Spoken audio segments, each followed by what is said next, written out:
Hello everyone and welcome to this channel. Sometimes when we are working on some issues or feature, we come across situation where we need to save our local changes to switch to some other priority task. And when we want to resume our work, we can resume where we left. So for that, we can use various features in Git. We can save our changes on our local machine. We can pull those changes back to system whenever we wish. We can save as many number of changes as we want, and we can pull changes in any order. So let's get started. This is the same readme file. We will be adding few commits here and we will save them one by one. And then we will try to pull those changes back in various orders, and we will see how Git maintains whatever changes we saved. So let's add a message one, and I saved this file. Okay, so let's save this message.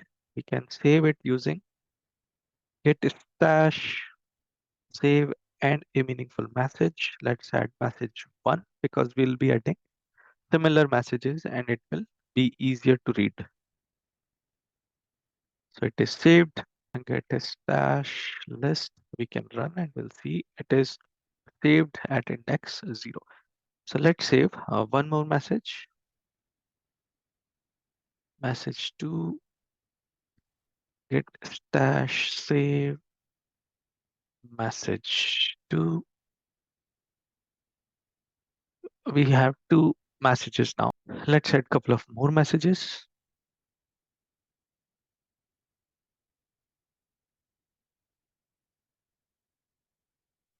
Modified this file or run git stash save message 3 message 4. Let's save this file.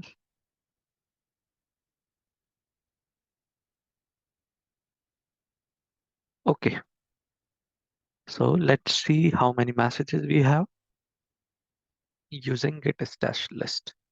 Now we can pull those changes back to in our repo, in our files, in any order. So for that, we can do git stash apply and the index that is displayed in the curly brackets here. So let's say we want to apply it to, so we can provide its index.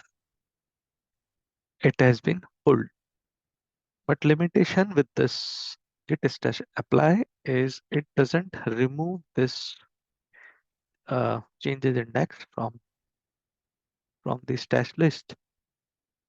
So how can we get rid of this? One way is when we have pull our changes, we specifically drop this index using git stash drop and the index name. So if I do that, message 2 will disappear as it said, drop that index, right? That's one way of doing it. This way we can keep our changes in the stash list, but we can pull those changes in our repo as well. If we don't want to keep our changes and want to get rid of this git stash drop command, we can use git stash pop. So we'll see that on index number 1, that is message 3. So we can run command git stash pop and the index. So this time we got the message, but the index is also removed, that we can see. Popped changes are removed from the stash list. We can also clear all these messages, all these saved index in one go using git stash. Let's clear it first.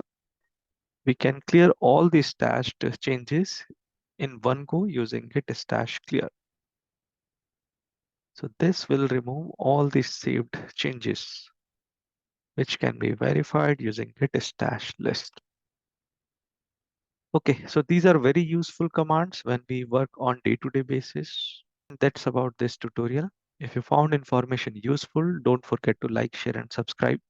And I will see you in next tutorial.